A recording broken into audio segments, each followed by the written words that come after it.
हाय दोस्तों, मैं सुबोध कुमार आपका स्वागत करता हूं आपका अपना यूट्यूब चैनल जिसका नाम है जीके भारत बिहार।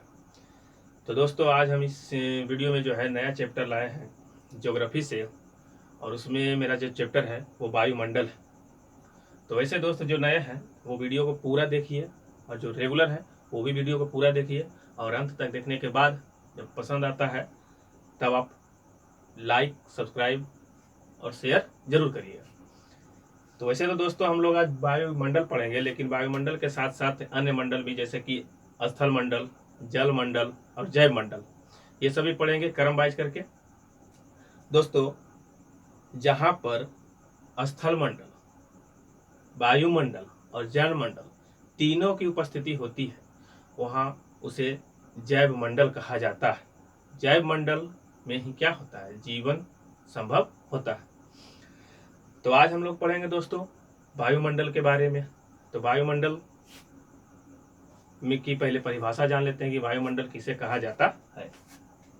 वायुमंडल किसे कहा जाता है? तो पृथ्वी के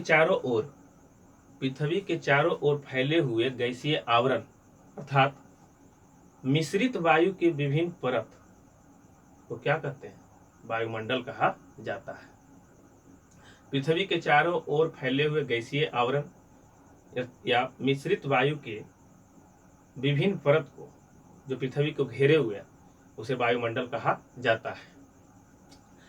अब दोस्तों वायुमंडल में क्या है कि विभिन्न प्रकार की गैसें पाई जाती है। सबसे अधिक मात्रा में क्या पाया जाता है, कौन सी गैसें पाई जाती है? तो मुख्यतः यहाँ पर नाइट्रोजन, ऑक्सीजन और CO2 और आर्गन। इनसे क्या होता है दोस्तों, सवाल बनते हैं, और इनकी जानकारी जो है हमें रखना बहुत जरूरी होती है, क्योंकि डायरेक्टली जो है क्वेश्चन में ये क्वेश्चन जो हम लोगों से पूछ लिया जाता है। तो दोस्तों वायुमंडल में सबसे अधिक मात्रा में कोई गैस है तो नाइट्रोजन है, 78%। कितना परसेंट? 78%। दूसरी सबसे अधिक मात्रा में अगर कोई गैस है तो ऑक्सीजन है। ऑक्सीजन कितना परसेंट? 21%। CO2 यानी कार्बन डाइऑक्साइड कितना परसेंट है? तो 0.03%। 0.03%। और चौथा जो होता है आर्गन के बारे में पूछा जाता है, जो अक्रिय गैस कहलाता है। आर्गन यानी कि अक्रिय गैस है। जो क्वेश्चन पूछा जाता है कि वायुमंडल में पाया जाने वाला कौन सा अक्रिय गैस है, तो आर्गन को जो है अक्रिय गैस कहा जाता है। इसका जो कितना प्रतिशत वहां पर उपस्थिति है, तो 0.93%। 0.93%।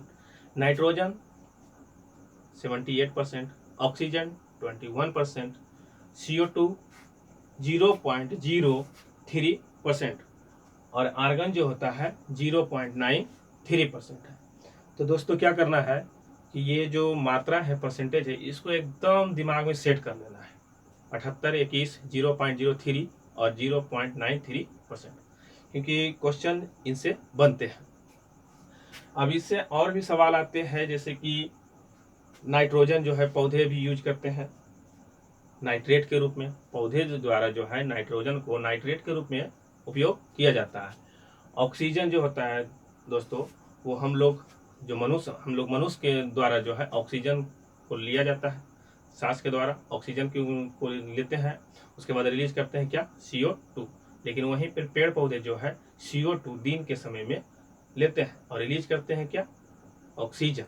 लेकिन रात में क्या होता है, पौधे ऑक्सीजन लेते हैं और CO2 छोड़ते हैं। तो दोस्तों इतना याद रखना है, नाइट्रोजन की परमाणु संख्या कितना होता है, 7 होता है, और ऑक्सीजन की कितना होता है परमाणु संख्या, 8 होता है। ठीक है दोस्तों, तो इतना जो है आपको माइंड में सेट कर लेना है। फिर आए दोस्तों वायुमंडल से जो पढ़ते हैं, वायुमंडल को जो क्या होता है उसको परत में डिवाइड कर दिया गया है। कितने परतों में डिवाइड कर दिया गया है? 5 परत में। 5 को जो है क्रम वाइज याद रखना है। आजकल क्या हो रहा है दोस्तों कि क्वेश्चन में जो होता है कि उसका अंग्रेजी नाम पूछ लिया जाता है, तो हमें चारों तरफ से मजबूती बना के रखना है, ताकि एग्जाम हॉल में जाए तो हमें किसी तरह से भी सवाल पूछे, ऑप्शन अगर अंग्रेजी में दे तो भी हम सब हल कर लें, और हिंदी में दे तो भी हम लोग हल कर लें। तो इसको क्रम वाइज हम लिखे हैं। कभी कभी तो दोस्तों क्या होता है, क्वेश्चन क्रम वाइज सजाने के लिए दे देता है कि पहले कौन, दूसरा कौन, तीसरा कौन, चौथा कौन, पांचवा कौन, इस तरह से मंडल के बारे में पूछ लेता है। तो इसको क्रम वाइज याद करते हैं। पहले हम लोग याद करेंगे पृथ्वी की सतह, पृथ्वी की सतह से जो लगा हुआ परत है, मंडल है, वो कौन सा मंडल है? क्षोभ मंडल। पहले मंडल को याद कर लेते हैं। क्षोभ मंडल, उसके ऊपर समताप मंडल, उसके ऊपर मध्य मंडल, उसके ऊपर आयन मंडल, उसके ऊपर बाह्य मंडल। क्षोभ मंडल, समताप मंडल, मध्य मंडल, आयन मंडल और बाह्य मंडल। उसको क्या करिए, पांचों उंगली पर जो है ना सजा लीजिए। क्षोभ मंडल, समताप मंडल, ये मध्य वाला है, मध्य मंडल, फिर आयन मंडल और फिर बाह्य मंडल। ठीक है दोस्तों, क्षोभ मंडल, समताप मंडल, मध्य मंडल, आयन मंडल और बाह्य मंडल, या बरही मंडल भी कहा जाता है इसको। इसका देखिए दोस्तों अंग्रेजी में क्या नाम है? ट्रोपोस्फेयर कहा जाता है इसको, ट्रोपोस्फेयर। बाकी देखिए क्या होगा कि अंग्रेजी में जो नाम दिया हुआ है सेम टू सेम हिंदी में मैच करेगा, ये दिमाग लगाना है। ट्रोपोस्फेयर से याद रखना है, ट्रोपोस्फेयर क्षोभ मंडल। फिर आता है स्ट्रेटोस्फेयर, और स्ट्रेटोस्फेयर में क्या होता है देखिए, यस से हो गया स, यानी समताप मंडल, और कोई स नहीं है, कोई स नहीं है, ध्यान देना। तो स्ट्रेटोस्फेयर हो गया समताप मंडल। फिर देखिए मध्य मंडल, मेसोस्फेयर, मेसोस्फेयर, एम से मध्य मंडल, मेसोस्फेयर। फिर आता है आइनोस्फेयर, आइनोस्फेयर, आइनो यानी आयरन, यानी आयन बना लेना है, आइनोस्फेयर, आयन मंडल। फिर आता है एक्सोस्फेयर, एक्सोस्फेयर जो होता है दोस्तों बाह्य मंडल यानी बरही मंडल कहा जाता है। अब एक्सेस हो गया, याद रखना है, एक्सेस हो गया, बाहर हो गया तो बाह्य मंडल हो जाएगा। इस तरह से अंग्रेजी में भी याद हो जाएगा दोस्तों। उम्मीद है दोस्तों याद हो चुका होगा। अब आइए दोस्तों, इसकी जो क्या है ऊंचाई कितना किलोमीटर है, उससे भी सवाल बनते हैं। तो पृथ्वी के सतह से जो है क्षोभ मंडल की ऊंचाई दो भागों में याद करना पड़ता है। एक होता है ध्रुवों पर कितनी ऊंचाई उसकी है, और एक होता है जिसको विषुवत रेखा पर ऊंचाई उसकी कितनी है। तो दोस्तों ध्रुवों पर जो है क्षोभ मंडल की जो ऊंचाई है 8 किलोमीटर है, और विषुवत रेखा पर कितना है 18 किलोमीटर। ध्यान रखना है, ध्रुवों यानी ध्रुव जो है 2 अक्षर का छोटा है, विषुवत रेखा क्या है बड़ा है, तो विषुवत पर क्या होगा ज्यादा 18 किलोमीटर, और ध्रुवों पर क्या है छोटा यानी कि 8 किलोमीटर। ठीक है दोस्तों, फिर उससे ऊपर करेंगे तो 18 से 32 किलोमीटर क्या है समताप मंडल। 18 से 32 किलोमीटर कौन सा मंडल? समताप मंडल। उसके बाद 32 से 60 किलोमीटर कहाँ? मध्य मंडल। 32 से 60 मध्य मंडल।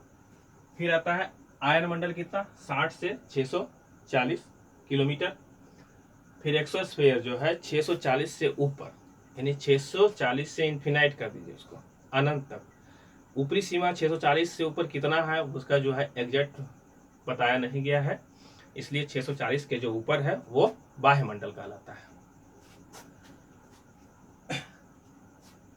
क्षोभ मंडल का दोस्तों 0 से 18 किलोमीटर, 18 से 32 किलोमीटर, समताप मंडल 32 से 60 किलोमीटर, मध्य मंडल 60 से 640 किलोमीटर, आयन मंडल और 640 से ऊपर क्या हो जाएगा बाह्य मंडल हो जाएगा। इनसे क्या है दोस्तों, हमने क्या किया है कि इससे जितना भी क्वेश्चन बनता है उसको क्या किए पॉइंट वाइज नोट करेंगे, कर दिए हैं। और नोट करने के बाद क्या होगा उसके बारे में पढ़ेंगे, समझेंगे और क्या होगा याद कर लेंगे। क्योंकि दोस्तों इतना सारा अगर आप याद कर लिए तो इससे ज्यादा क्वेश्चन बन ही नहीं सकता, पूछता है। जैसे यह वायुमंडल का निचला परत है। सबसे पहला जो क्वेश्चन होता है दोस्तों कि वायुमंडल की सबसे निचली परत कौन सा है? क्षोभ मंडल। या पृथ्वी के सटा हुआ परत कौन सा है? क्षोभ मंडल। दो टाइप से पूछेगा, वायुमंडल की सबसे निचली परत क्षोभ मंडल, पृथ्वी से सटा हुआ मंडल, पृथ्वी से सटा हुआ मंडल कौन सा मंडल? क्षोभ मंडल। दोनों तरीका से आंसर क्या हो जाएगा क्षोभ मंडल हो जाएगा। फिर होता है कि ध्रुवों पर इसकी ऊंचाई कितना 8 किलोमीटर, अब विषुवत रेखा पर कितना 18 किलोमीटर। 2 पॉइंट याद रखना। फिर दोस्तों क्या होता है कभी कभी औसत ऊंचाई पूछ दिया जाता है। औसत ऊंचाई अगर पूछ दिया जाए तो 12 से 15 किलोमीटर इसकी औसत ऊंचाई लगा सकते हैं। क्लियर। अगला क्वेश्चन क्या बनता है दोस्तों कि इसमें इस मंडल में जो होता है मौसमी घटनाएं घटती है, जैसे कि आंधी तूफान, बिजली, बादल बनना, ये सब क्या होता है क्षोभ मंडल की घटनाएं है, क्षोभ मंडल की घटनाएं है। डायरेक्टली क्वेश्चन पूछ जाता है कि आंधी तूफान वर्षा जो होता है किस मंडल में होता है, ऐसी घटना किस मंडल में घटती है, तो क्षोभ मंडल में घटती है। क्लियर दोस्तों। इनसे देखिए और क्वेश्चन क्या बनता है कि ऊंचाई बढ़ने पर तापमान घटती है। ध्यान देना दोस्तों, क्षोभ मंडल के में क्या होता है कि ऊंचाई जिस तरह से ऊंचाई बढ़ता है ऊपर जाता है तो क्या होता है, तापमान में कमी आती है। तापमान में कमी आती है। क्यों कमी आती है? क्योंकि CO2 जो होता है भारी गैस है। CO2 क्या है? भारी गैस है। और हाइड्रोजन क्या है? हल्की गैस है। तो इसको किस तरह से याद रखना है? तो CO2 की जो भारी गैस है, इसलिए इसकी उपस्थिति जो है CO2 की क्या होती है, पृथ्वी के सतह के काफी नजदीक होता है। यानी क्षोभ मंडल के जो होता है सबसे नजदीक में होता है, एकदम पृथ्वी के सतह के पास होता है। अब देखिए इसको किस तरह से याद रखेंगे कि CO2 क्या है? भारी है, तभी तो नीचे है। और हाइड्रोजन क्या है? हल्का है, तभी तो ऊपर है। इस तरह से मिलाना है। अब देखिए CO2 अगर हम लिख देते हैं, CO2 लिखे हैं, इस तरह से याद रख लेते हैं। और हाइड्रोजन अभी देखिए छोटा है, तब जाहिर है कि हल्का होगा तो ऊपर है। CO2 देखिए कितना बड़ा है, इसका मतलब ये भारी होगा, इसलिए क्या है? नीचे है। फिर क्या होता है दोस्तों, यहाँ पर आते हैं कि ऊंचाई बढ़ने पर तापमान घटती है। ऊंचाई बढ़ने पर तापमान घटती है। CO2 क्या करता है? CO2 क्या होता है दोस्तों कि जैसे ही ऊंचाई में बढ़ता है, ऊंचाई पर जब जाते हैं तो CO2 की मात्रा क्या होता है? कम होना शुरू होता है, क्योंकि वहां तक नहीं पहुंच पाता है, ऊंचाई पर नहीं पहुंच पाता। इसलिए क्या होता है? तापमान में गिरावट आ जाता है, क्योंकि तापमान का वृद्धि होना, तापमान अधिक होना, यानी ग्लोबल वार्मिंग किसका देन है? CO2 का ही कारण है। CO2 का ही कारण है। इसीलिए क्या होता है, जब ऊंचाई बढ़ती है तो CO2 की मात्रा क्या होती है? कम हो जाती है, जिसके कारण क्या होता है? तापमान में गिरावट आ जाता है। इससे 2 पॉइंट और याद रखना है दोस्तों कि प्रति 165 मीटर की ऊंचाई, 165 मीटर की ऊंचाई तक जब जाएंगे तब 1 डिग्री सेल्सियस तापमान की क्या होगी? कमी हो जाएगी। तथा एक क्वेश्चन और इससे बनेगा, 1 किलोमीटर की अगर ऊंचाई पर जाएंगे तब तो 6.4 डिग्री सेल्सियस की तापमान की क्या होगी? कमी होगी। ध्यान दिखाना है, 165 मीटर की ऊंचाई पर जाने पर 1 डिग्री सेल्सियस की तापमान की कमी, 1 किलोमीटर का अगर पूछ दे ऊंचाई पर जाने पर तो 6.4 डिग्री सेल्सियस की तापमान की कमी हो जाती है। फिर अगला क्वेश्चन क्या बनता है दोस्तों कि गर्मी में जो है क्षोभ मंडल की जो ऊंचाई या मोटाई, गर्मी में क्या होता है? बढ़ जाता है, और ठंडी में क्या होता है? घट जाती है। अब गर्मी में गर्म हो गया, बढ़ गया, ठंडी में क्या होगा? घट जाता है। इसको किस तरह से याद रखना है कि जब क्षोभ मंडल में क्या होता है, जब वायु गर्म होती है, और जब वायु गर्म होती है उसके कारण क्या होता है? वायु ऊपर की ओर बढ़ता है। जब ऊपर की ओर बढ़ेगा तो जाहिर से क्या होता है, उसकी मोटाई, क्षोभ मंडल की मोटाई क्या होगी? बढ़ जाएगी, यानी ऊंचाई बढ़ जाएगी। और ठंडी में क्या होता है? वायु गर्म नहीं होता है, जिसके कारण क्या होता है? सिकुड़ना शुरू कर देता है। और सिकुड़ने के कारण क्या होता है कि क्षोभ मंडल की जो है ऊंचाई घट जाती है। ये 2 कारण याद रखना है दोस्तों। इसको बस सेटिंग करना है दिमाग में, ज़्यादा लोड लेना नहीं है। गर्मी में ऊंचाई बढ़ जाती है, ठंडी में ऊंचाई क्या होती है? घट जाती है। अब दोस्तों इससे क्या होता है कि इस मंडल का अन्य नाम भी है, क्षोभ मंडल का अन्य नाम भी है। इस तरह की जो घटनाएं घटती है, आंधी तूफान वर्षा, मोटाई बढ़ जाना, इस तरह का जो घटना घटता है, जिसके कारण क्या है? इसे संवहन मंडल भी कहा जाता है। इस मंडल को, क्षोभ मंडल को संवहन मंडल भी कहा जाता है या अधोमंडल भी कहा जाता है। संवहन मंडल कहा जाता है, अधोमंडल भी कहा जाता है। ठीक है दोस्तों। इसकी ऊंचाई कितना?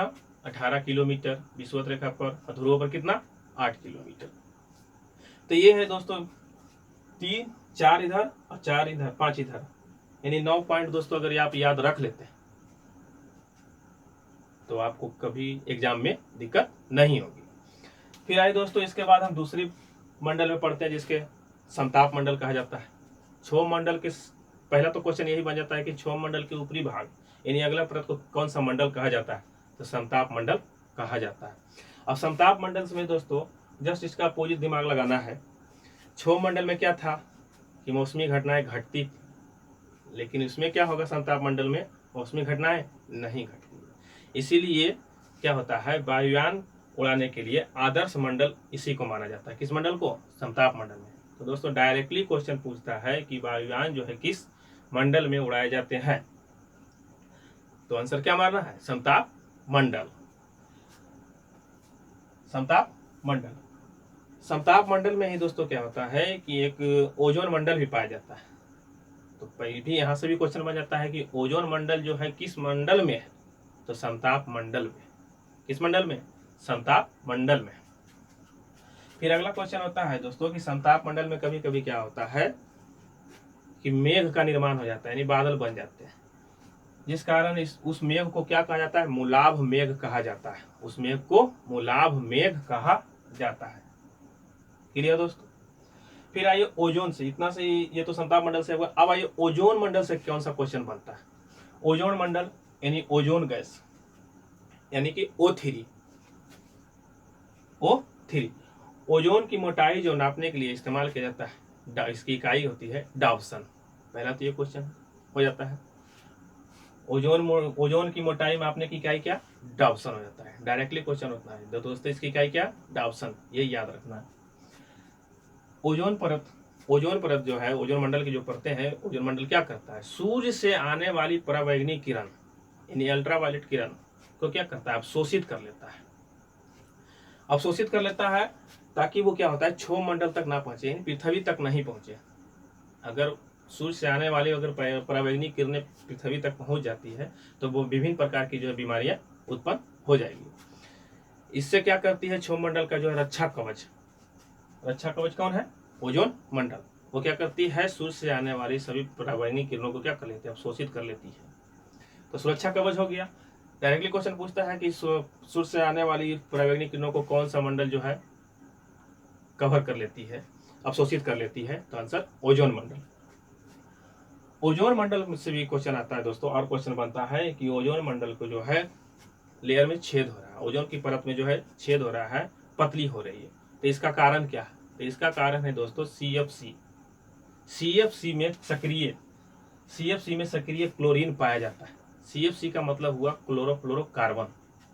और ये जो हमारे पृथ्वी पर उपस्थित हम लोगों का ही देन है। जैसे हम लोग क्या करते हैं? एयर कंडीशन चलाते हैं, रेफ्रिजरेटर चलाते हैं, तो इन सब से क्या होता है दोस्तों? CFC जो है क्लोरोफ्लोरोकार्बन गैस निकलता है और क्या करता है? ओजोन परत को क्या करता है?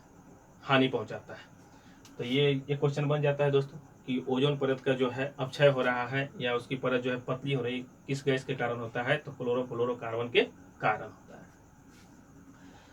इससे क्वेश्चन आप बनता है ऊंचाई के साथ इसमें जो है समताप मंडल में क्या होता है? तापमान बढ़ता है।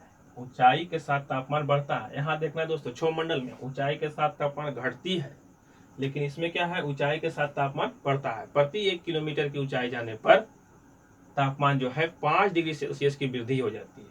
बस इसको याद रखना है दोस्तों, 5 डिग्री सेल्सियस की वृद्धि हो जाती है 1 किलोमीटर की ऊंचाई जाने पर समताप मंडल। ओजोन जो है हमारे पृथ्वी का रक्षा कवच है, तो इसलिए एक दिवस भी इसमें मनाया जाता है, ओजोन दिवस। ओजोन दिवस तो 16 सितंबर को क्या है दोस्तों? ओजोन दिवस के रूप में मनाया जाता है। ठीक है, अब देखिए इसको किस तरह से याद रखना है कि ओजोन दिवस क्या है? ओजोन क्या कर रहा है? सूर्य से आने वाली सितम को, सूर्य से क्या निकल रहा है? आग निकल रहा है, यानी 16 निकल रहा है। तो उस सितम को हम तक आने में क्या करती है? बचा लेती है। तो 16 निकल रहा है, सितम ढाएगी, तो 16 से 16 हो जाएगा, सितम से सितंबर हो जाएगा, तो ये दोनों याद हो जाएगा। 16 सितंबर ओजोन दिवस। ठीक है दोस्तों, तो इतना क्वेश्चन बनता है समताप मंडल और ओजोन मंडल से। ठीक है, अब इसके बाद आते हैं मध्य मंडल में। मध्य मंडल में ज्यादा नहीं क्वेश्चन, दो ही क्वेश्चन याद रखना है कि क्वेश्चन पूछा जाता है कि वायुमंडल की किस परत में जो है तापमान सबसे न्यूनतम होता है? याद रखना है मध्य मंडल में। कौन सा मंडल में? मध्य मंडल में। -100 डिग्री सेल्सियस यहाँ पर तापमान होता है। क्लियर? फिर एक क्वेश्चन और बनता है दोस्तों कि उल्का संबंधित घटना किस मंडल में घटती है? तो वो भी मध्य मंडल में। तो इसे 2 क्वेश्चन याद रखना है। उल्का संबंधी घटना जो है किस मंडल में होती है? तो मध्य मंडल में। और सबसे कम तापमान कहाँ? तो मध्य मंडल में। -100 डिग्री सेल्सियस तक इसका तापमान हो जाता है। क्लियर दोस्तों? उल्का संबंधित घटना मतलब होता है जैसे कि हम लोग जनरली बोलते हैं कि तारा टूटता है, तो तारा टूटता नहीं, क्योंकि वो गैसीय है, गैस का है, तो गैस कभी टूटता नहीं है। तो वो तो हम लोग बोल लेते हैं, लेकिन वास्तव में क्या है, उल्का पिंड है, उल्का पिंड संबंधित घटना है। फिर आए दोस्तों अगला, इससे जाते हैं आयन मंडल। आयन मंडल बहुत इंपॉर्टेंट है दोस्तों, क्योंकि टेलीविजन, ये जो मोबाइल फोन, रेडियो, रडार, ये सब जो यूज होता है इस आयन मंडल की उपस्थिति के कारण ही होता है। तो दूर संचार के लिए सबसे महत्वपूर्ण अगर कोई मंडल है तो वह आयन मंडल है, आयनोस्फीयर। तो सबसे पहले क्वेश्चन तो ये पूछ देगा कि दूर संचार के लिए सबसे उपयुक्त मंडल, आदर्श मंडल कौन सा है, तो आयन मंडल है, आयनोस्फीयर है। इससे क्या होता है, दूर संचार, रेडियो, टेलीविजन, रडार आदि क्या होता है, इससे संचालित होता है, इससे संचालित होता है। तो ये याद रखना है ओजोन मंडल से। फिर इसे संचार उपग्रह इसी मंडल में स्थित होते हैं। ये डायरेक्टली क्वेश्चन आता है कि संचार जो है उपग्रह किस मंडल में स्थित किए जाते हैं, तो कौन सा मंडल, आयन मंडल। क्योंकि संचार के लिए क्या चाहिए, बिजली चाहिए, इलेक्ट्रिक बल्ब चाहिए, वेव चाहिए, तो वो चीज किस मंडल से हमको प्राप्त होता है, आयन मंडल से। ठीक है दोस्तों। फिर आते हैं इसके बाद बाह्य मंडल। बाह्य मंडल से बहुत सारा क्वेश्चन नहीं, सिर्फ यही याद रखना है। सबसे पहला सवाल तो ये पूछेगा कि सबसे बाह्य के मंडल कौन सा है, तो बरही मंडल यानी बाह्य मंडल हो जाता है सबसे अंतिम परत। उसकी ऊंचाई कहाँ से है, तो 640 किलोमीटर की ऊंचाई से अधिक अनंत तक।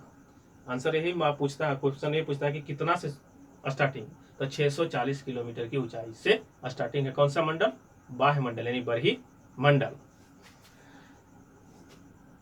सबसे ऊपरी मंडल बाह्य मंडल, इस मंडल में हाइड्रोजन और हीलियम की प्रधानता होती है।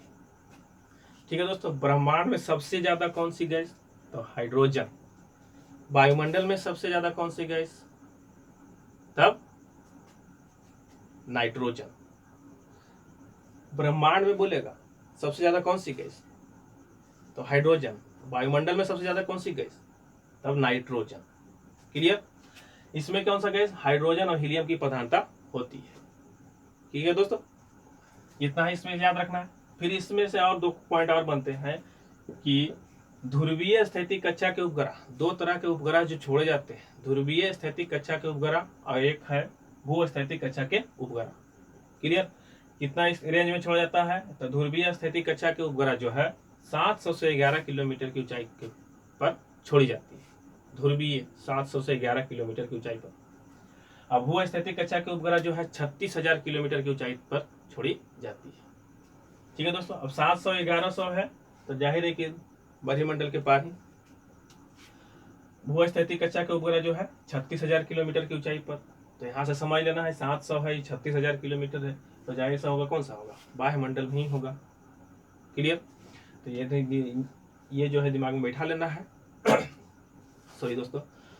फिर दोस्तों अब तो इससे क्वेश्चन हो रहा है नहीं, इतना क्वेश्चन अगर दोस्तों आप लोग अटेम्प्ट कर लेते हैं, अपना दिमाग में सेट कर लेते हैं, और याद कैसे करना है दोस्तों, जिस तरह से हम इसको पॉइंट वाइज लिखे हैं उसी तरह से क्षोभ मंडल में, जैसे कि हम इतना चीज पढ़े हैं, वायुमंडल का निचला परत है, ध्रुवों पर इसकी ऊंचाई 8 किलोमीटर, विषुवत रेखा पर 18 किलोमीटर,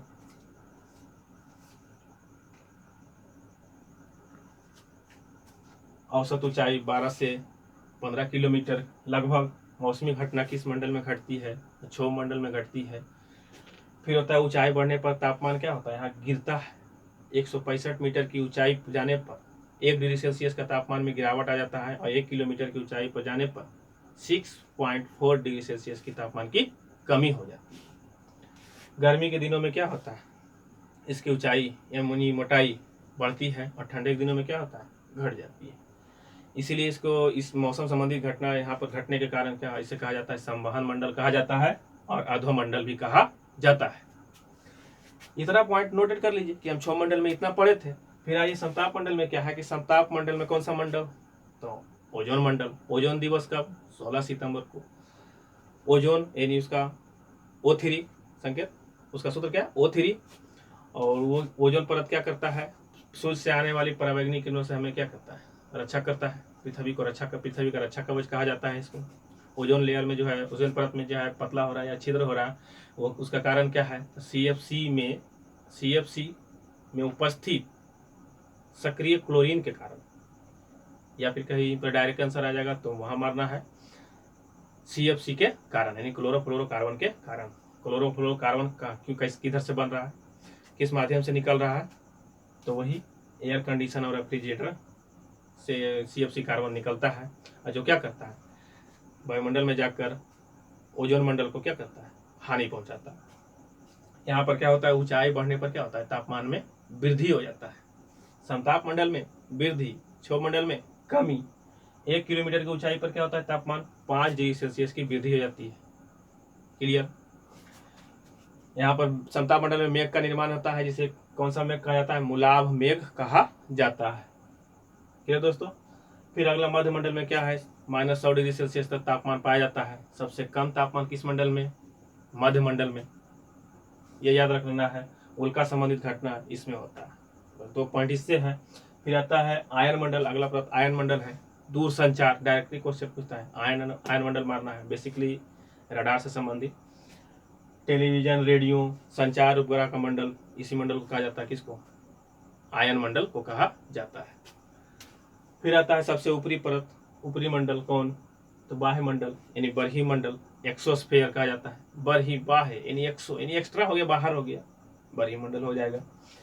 इस मंडल में हाइड्रोजन और हीलियम की क्या होती है, प्रधानता होती है, ये याद रख लेना है। हाइड्रोजन जो है सबसे हल्की गैस होती है, CO2 क्या है, सबसे भारी गैस है। जब भारी है तभी तो नीचे है, वो हल्का है तभी तो ऊपर है। अब जो हल्का है ऊपर तैर नहीं रहा है, नीचे गिर नहीं रहा है, ऊपर में अटक गया। हाइड्रोजन हल्का है इसलिए अटक गया। आवारा तत्व उसको कहते हैं हाइड्रोजन को। और देखिए CO2 क्या है, भारी है। ग्लोबल वार्मिंग का जो है सबसे प्रमुख घटक, इसे ग्रीन हाउस गैस भी के श्रेणी में रखा गया CO2 को। तो इस तरफ से इतना सारा जो क्वेश्चन है दोस्तों, दिमाग में आपको सेट कर लेना। ध्रुवीय स्थिति कक्षा के उपग्रह 700 से 1100 किलोमीटर की ऊंचाई पर छोड़ी जाती है, और भू स्थिति कक्षा के उपग्रह जो है 36,000 किलोमीटर की ऊंचाई पर छोड़ी जाती है। वायुमंडल में नाइट्रोजन कितना परसेंट, 78%। ऑक्सीजन कितना परसेंट, 21%। CO2 कितना परसेंट, तो 0.03%। और आर्गन गैस जो होता है 0.93% पाया जाता है। तो ठीक है दोस्तों, इसका क्या करना है, आप इसको समझिए। एक बार में समझ में नहीं आता है तो दो बार देखिए, दोबारा देखने के बाद आपको बहुत अच्छा से समझ में आ जाएगा। इसका पेन डाउन करिए, नोटेट करिए, और उसके बाद क्या करिए, वायुमंडल का जो चैप्टर है उससे आप क्वेश्चन बैंक से क्वेश्चन निकालिए और उसको बनाइए। देखिए काफ़ी हद तक आप उसमें अच्छा परफॉर्मेंस करेंगे, अच्छा क्वेश्चन आप बना लेंगे। ठीक है दोस्तों, तो इसको कुछ करना नहीं है, बेसिकली क्या है, इस पर पकड़ बनाना है। ठीक है दोस्तों, तो फिर मिलते हैं दोस्तों अगले वीडियो में, तब तक के लिए धन्यवाद।